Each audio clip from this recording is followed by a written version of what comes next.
গত 12ই ডিসেম্বর রাজধানীর পল্টন এলাকায় ইনকিলাব মঞ্চের মুখপাত্র জনাব ওসমান হাদির উপর যে হামলা, সেই হামলার প্রেক্ষিতে গতকাল পল্টন থানায় একটি মামলা রুজু করা হয়েছে।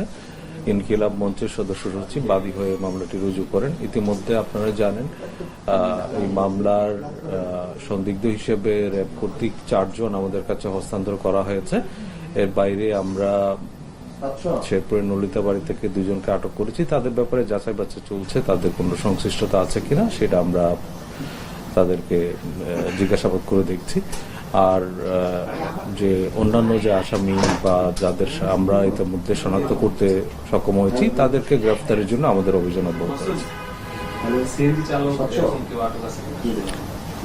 এই সংক্রান্ত তথ্য আমরা যথাসময়ে আমাদের কাছে কোনো অগ্রগতি থাকলে আপনাদেরকে আমরা অবহিত করব।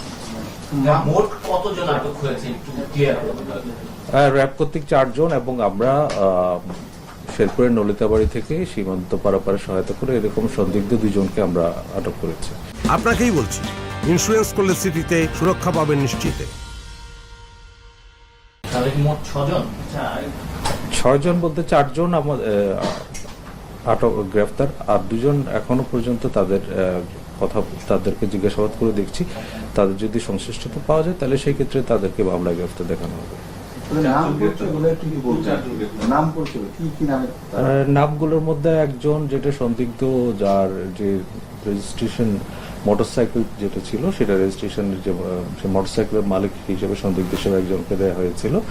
এর বাইরে কর্তৃক যিনি প্রধান সন্দিগ্ধ যাকে আমরা শনাক্ত করতে পেরেছি তার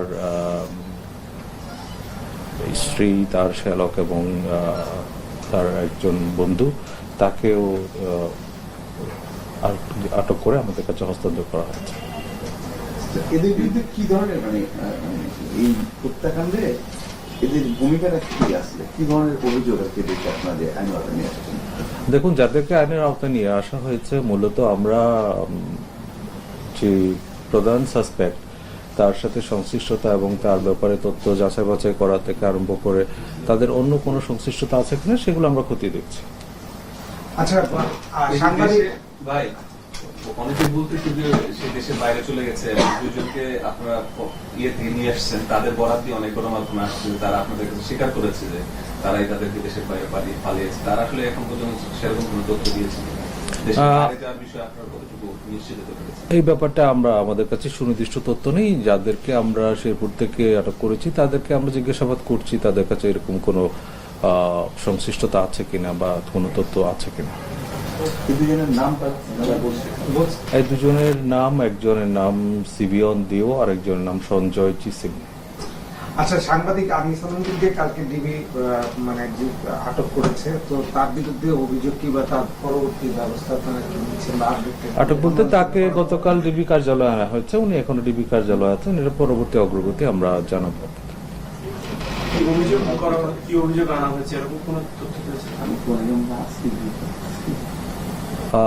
উনি এখন আমাদের ডিবি কার্যালয়ে রয়েছেন, আমরা যথাসময়ে আপনাদেরকে বলতে। ধন্যবাদ।